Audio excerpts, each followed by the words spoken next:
জানেন কি বিয়ে মানে হই উল্লাস, বিয়ে মানে আনন্দ, বিয়ে মানে খাওয়া দাওয়া আর কত কিছু। গ্রামের বিয়ে কিন্তু অন্যরকম একটা আনন্দ হয়, কারণ অনেক মজা হয়, সবাই মিলেমিশে অনেক আনন্দ অনেক মজা করি। গ্রামীণ পরিবেশে সবার বিয়ে হলে অনেক মজা হয়। আমার মতন গ্রামীণ পরিবেশে বিয়েতে কে কে এত আনন্দ উপভোগ করেন অবশ্যই কমেন্টে জানাবেন। হ্যালো এভরিওয়ান, কেমন আছো তোমরা? নিশ্চয়ই ভালো আছো। আর আদার্স তোমাদের জানাচ্ছি শুভ নববর্ষের শুভেচ্ছা। আমাদের বাঙালি জাতির জন্য শুভ নববর্ষ একটি অন্য রকমের আনন্দ ফিল হয়। যাই হোক, বাংলা নববর্ষে কিন্তু সবাই অনেক আনন্দ করি, সবাই অনেক উল্লাস করি। এটা আমাদের বাঙালি জাতির গর্ব।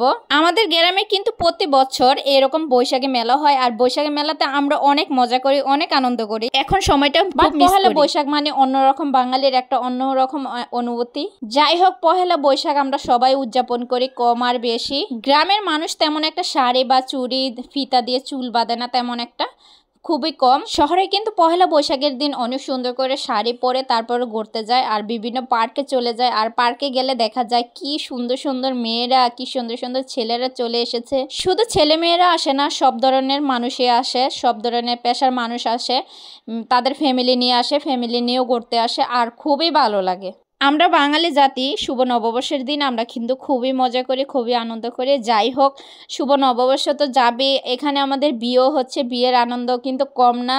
জানেন কি, গ্রামে এখনো অনেক মানুষ আছে ছোট ছোট মেয়েদের বিয়ে দিয়ে দেয়, 13-14 বছর পার হলে মেয়েদের বিয়ে দিয়ে দেয়। এই যে স্টেজ সাজাচ্ছে না, এই স্টেজটা সাজাচ্ছে গায়ে হলুদের জন্য। আমার বাতিজির বিয়ে, আর বাতিজির বিয়েতে আমরা সবাই খুব আনন্দ করেছি। বিয়েটা আগেই হয়ে গেছিল, কাবিনটা হয়ে গেছিল, সেই কাবিনেও অনেক আনন্দ করেছি। এখানে গায়ে হলুদের আয়োজন চলছে। বাট শুরুতেই কিন্তু বলেছিলাম গ্রামের মানুষ অন্যরকম, 13-14 বছর পার হলেই কিন্তু মেয়েদের বিয়ে দিয়ে দেয়। এই যে বিয়ের কনেকে দেখতেছেন না, বিয়ের কনেটার বয়স কত হবে জানেন? 13 গিয়ে মাত্র 14তে পড়েছে। বাট সো কি বলবো, ভাইয়া কিন্তু তারপরে মেয়েটাকে বিয়ে দিয়ে দিয়েছে। কি আর করবো, গ্রামের এটা নীতি।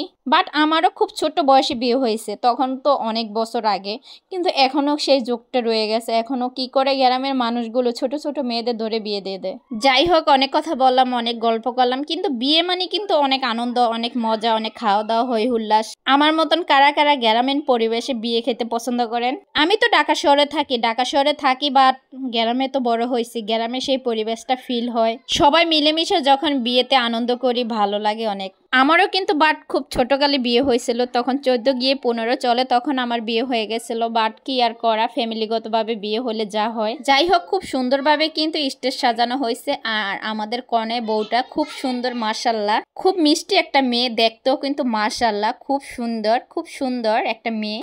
সবাই যখন গায়ে হলুদের জন্য রেডি হচ্ছিল, আমিও ভাবছিলাম রেডি হব, কিন্তু বাট আমার মেয়েটা খুবই ছোট। আমি শাড়ি পরতে চেয়েছিলাম, শাড়ি পরতে পারি নাই। প্রচন্ড প্রচন্ড গরম ছিল, গরমের কারণে আমি শাড়ি পরি নাই, কারণ শাড়ি পরলে আমার মেয়েকে নিয়ে সামলানো আমার পক্ষে সম্ভব ছিল না। তারপরও আমি যেই ড্রেস পরা ছিলাম, সেই ড্রেস অবস্থায় আমাকে সবাই টেনে হিঁচড়ে তারপরে স্টেজে উঠাইছে।